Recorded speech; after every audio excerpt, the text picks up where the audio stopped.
All right, so let's jump ahead. UFC Vegas 86 is this weekend. Solid main card, it looks like, coming up. Another Apexer. Another Apexer, of course. 6 fights. Let's start off with the main card opener. It's Armen, Superman Petrosyan taking on Rodolfo. Rodolfo. Oh, I guess you can't read your own handwriting. I guess so. Or I spelled it wrong. Vieira, the black belt hunter. Black belt hunter comes in 9 wins, 2 losses. 8 of those wins submission wins. Taking on Petrosyan, also 9 wins, 2 losses. 0 submission wins, 6 KOs, 3 decisions. So it's a fight between 2 different kind of styles. This is the first of 4 middleweight matchups on the main card. There's a lot of middleweight. One interesting thing, we talked about black belt hunter Vieira, 8 submission wins. Petrosyan never lost by submission. Neither of his 2 losses. Petrosyan 3-1 in the UFC. Vieira 4-2 in the UFC. Flip that though. If you look at Petrosyan's record, he's never been finished by submission where he's been KO. They kind of flip their own records. They're the same guy, but polar opposites. You know, Rodolfo's got 8 subs. Superman's got 6 KOs. One's only lost by sub. One's only lost by sub and decision. One's only lost by KO and decision. One interesting thing, Vieira, 5 out of his last 6 UFC fights have ended in submissions. He's won 4 of those, lost 1 of them. Right. And as we said, Petrosyan, no submission. So does that trend keep going? Yeah, I think kind of like stylistically, like we're talking, it is a vastly different matchup. Vieira, like you said, 4-2 in the UFC. Petrosyan's 3-1 in the UFC.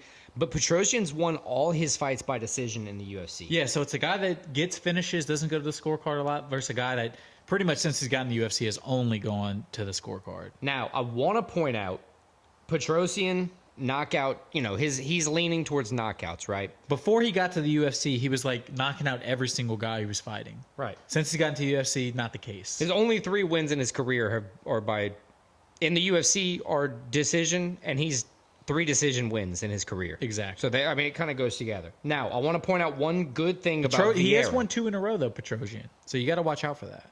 Right. Vieira withstood Chris Curtis's power. Now, he may have lost the fight, but he lost the fight by decision, right? So he didn't get knocked out by, I think we said it earlier, Chris Curtis has something like 17 knockouts. He has serious power, and Vieira was able, a submission guy, was able to withstand. He doesn't get knocked out. As you said, 9 wins, 2 losses. None of those have been knockouts. Right. Consistently getting takedowns. I pick Rodolfo Vieira to win this fight. I actually agree with you. I think the black belt hunter, I think his ground game is going to be too strong for Petrosyan. Even though Petrosyan has pretty good ground defense in terms of getting, avoiding submissions or anything. Yeah, I think that comes to an end. I think he gets subbed. I think Vieira gets the win. And at the very least, I think, it could be a fight where, 1 or 2 takedowns with a lot of ground control and ground movement, makes for an interesting fight, but a concise decision if Vieira is able to get him on the ground. Moving on, let's go to Michael the Menace Johnson in lightweight, taking on Michael Johnson. Maybe it's a big layoff. I mean, he has been in the UFC for so long, since 2010, and he's taken on, I'm sorry to cut you off, Darrius Flowers, beast mode. So it's a guy, Darrius Flowers, 29, 12-6-1 overall. Only 1 UFC fight, which he lost. And he's taking on Michael Johnson, who's been in the UFC since 2010. 41st career fight. 21 wins and 19 losses. So, I mean, he's pretty much we don't know what's about to happen going into this. And he's fought everybody. He has wins against Tony Ferguson, Edson Barbosa, and Dustin Poirier. Yeah. Those were, at this point, about 10 years ago. It's crazy. But he still has those wins on his record. Yeah, you can't erase him. That's what the history. But he's also lost 6 out of his last 8. I was going to say he's 2-3 in his last 5. He lost twice by decision, once by KO. Coming off of a KO. That was in May. Fight. May 23rd. May of 23, I should say, not May 23rd. Flowers was subbed in his debut in the UFC against Jake Matthews. That was I don't want to say a fluke, but he didn't get a full camp. He had to walk in. But one glaring thing about Flowers is he's 12-6. 5 of those 6 losses have been by submission. So that's obviously where that's his weak point in the cage. But he's also a guy that gets KOs. Right. Neither guy's done a lot of work on the ground in the UFC, kind of alluding to your point. But with Johnson, he's 5-10 as the favorite on the odds.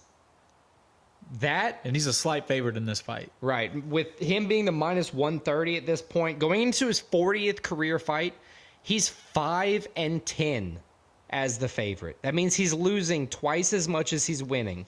I have to lean Darrius Flowers, not only with that stat in mind, but the stat where with no guys kind of looking to get a submission.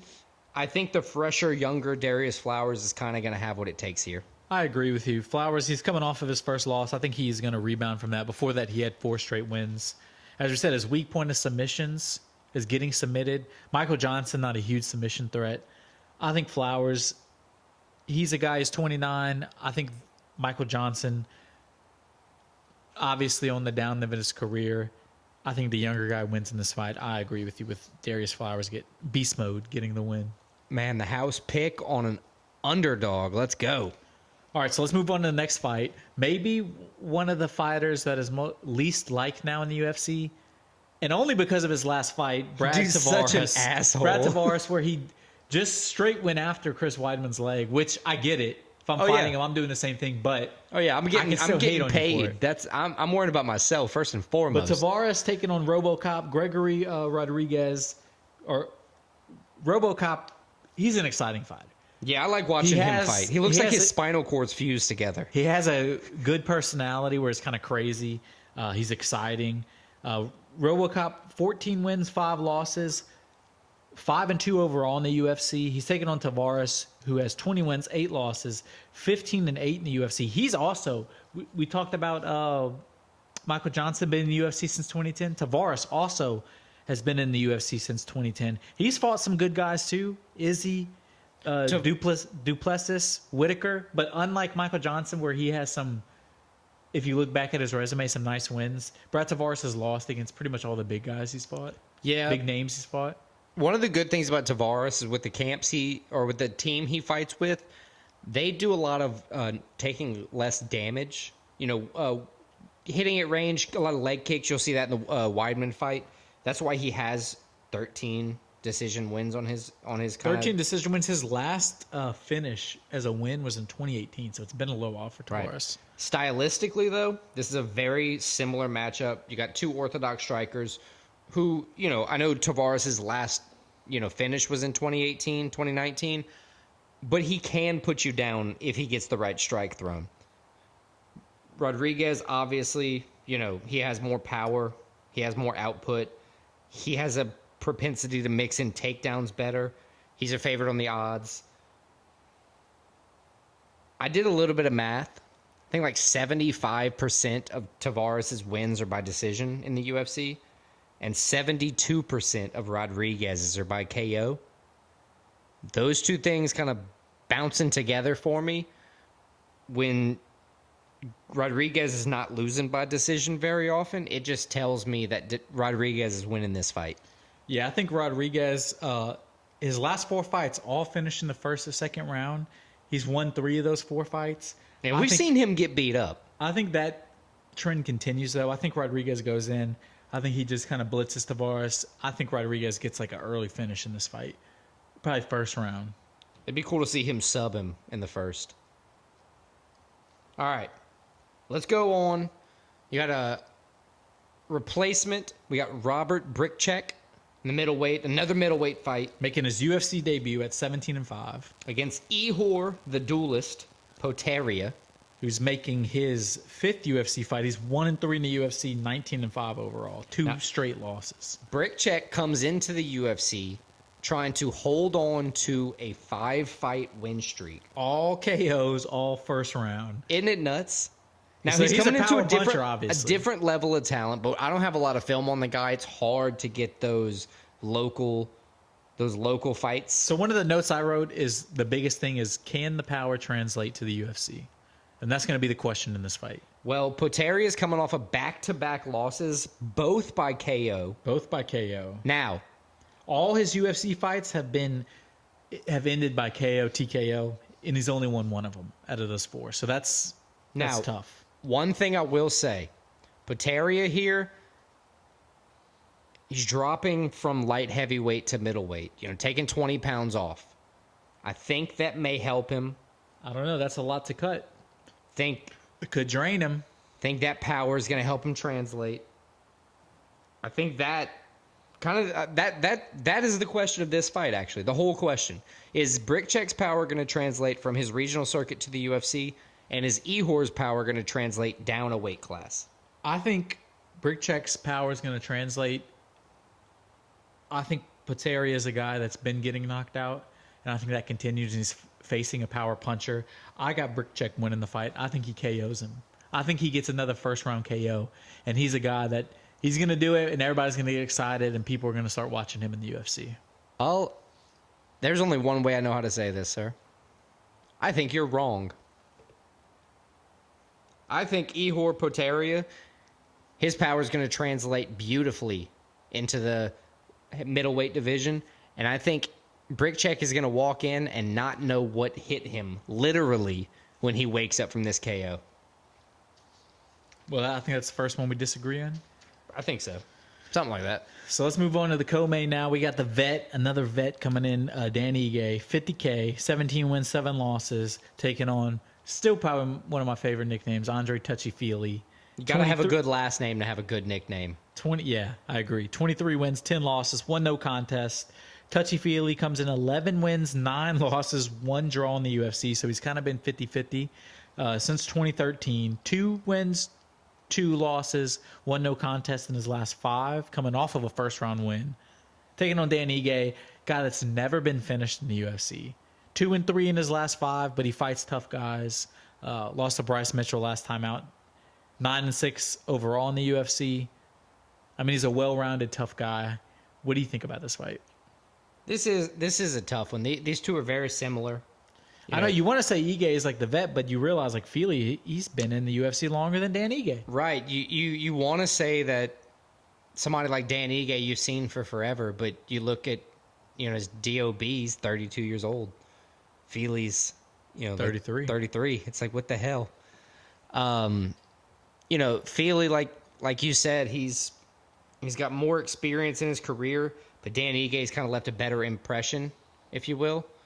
Or a bigger impression. Yeah, I think Dan Ige's come closer to being that UFC title gold than Fili has. Dan Ige's listed as the favorite. He wins 86% of the time, and this is what I have to go with on this fight.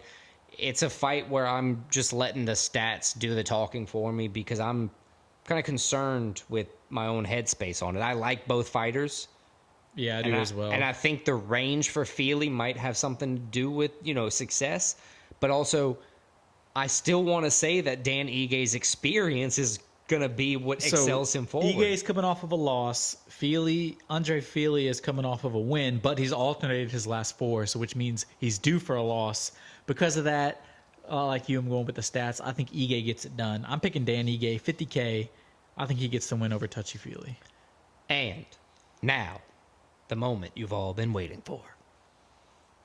Coming fresh event. Off of his Joe Rogan experience performance. Now, Joseph BodyBagz Pyfer. You want to know the last UFC fighter that was on Joe Rogan's podcast and then fought?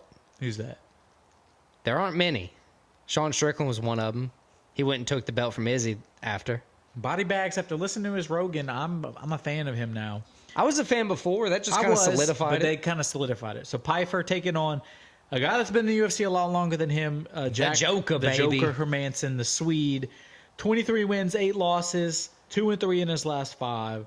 He's taking on Pyfer, who's 3-0 in the UFC, all finishes, 2 KOs, 1 sub. Pyfer's a guy, Pyfer, I think it's Pyfer. Pyfer. He's a guy, you watch him, the way he fights and the way he finishes people, you can almost see like right away, like, yeah, this guy can be a legitimate contender in the 185 division. So this is the next step up for him. And he's taking on a guy who can knock you out, is good on his feet, but he's really a ground specialist. Right. So it's a different kind of matchup for Pyfer. I'm interested to see how he responds. 5 straight wins overall. Truthfully, I think Pyfer's going to show you in this fight that he has maybe not a better ground game, but very good ground defense. I agree. Not to the point where Hermansson's not going to be able to get a takedown. I think this fight is going to be a grueling one. I think this fight may go the distance, may go 4 4 rounds before something happens, that's, very impressive. But I think this fight's going to be a clear test for both fighters. One interesting thing about the Joker, his last 8 fights, he's alternated wins, losses. And he Damn. lost his last one, so he would be due for a win. But his last fight, he got KO'd second round, and that was back in December 2022. So he's taken a very long time off. He did take off all of 2023, And trying to he's- get back in the gym, and get he's right. taken on a guy who last fought in October, who's been fighting a lot. Pyfer's 3-0 in the UFC. 2 KOs, 1 submission. I think Pyfer, He's hot. he's a guy that's hot. He's been more active. I think he's a guy whose career is rising. Hermansson's kind of, I'm not going to say he's declining yet, but he's kind of on a plateau. Right. I think Pyfer comes in, makes a statement. I think he gets a knockout. I think he gets an early knockout. I think he makes a statement where after this fight, he's going to be 1 or 2 wins away from getting a legit title shot. I got Joe Pyfer winning as well. BodyBagz.